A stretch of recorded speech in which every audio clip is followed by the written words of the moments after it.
বান্ধবীর বিয়ের কথা বলে গত 6 ডিসেম্বর নবম শ্রেণীর এই স্কুল ছাত্রীকে টাঙ্গাইলের মধুপুরের নির্জন পাহাড়ি এলাকার এক বাড়িতে নিয়ে যায় তারই আরেক বান্ধবী বিথি আক্তার। সেখানে মানুষ বেশে 4 পশু 3 দিন আটকে রেখে তার ওপর চালায় অমানসিক নির্যাতন। ধর্ষণের সঙ্গে সঙ্গে মানুষ বেশি ওইসব পশু মোবাইল ফোনে তা ভিডিও করে রাখে। 3 দিন পর অচেতন অবস্থায় রেল লাইনের ওপর ফেলে গেলে স্থানীয়রা টাঙ্গাইল জেনারেল হাসপাতালে ভর্তি করেন স্কুল ছাত্রীকে।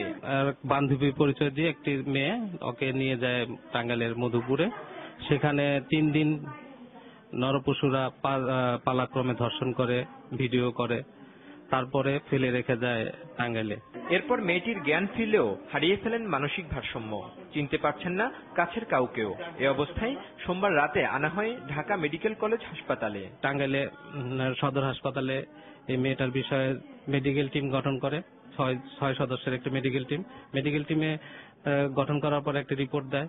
আর রিপোর্টের পরবর্তীতে মেয়েটার অবস্থা বেশি খারাপ হওয়ায় তাকে ঢাকার পাঠানো হয়। ঘটনার সঙ্গে জড়িত অভিযোগে পুলিশ এরই মধ্যে শাহজাহান আলী, নুরুজ্জামান গোদা, হারুনুর রশিদ, মনিরুজ্জামান ও কথিত বান্ধবী বিথিকে গ্রেপ্তার করেছে।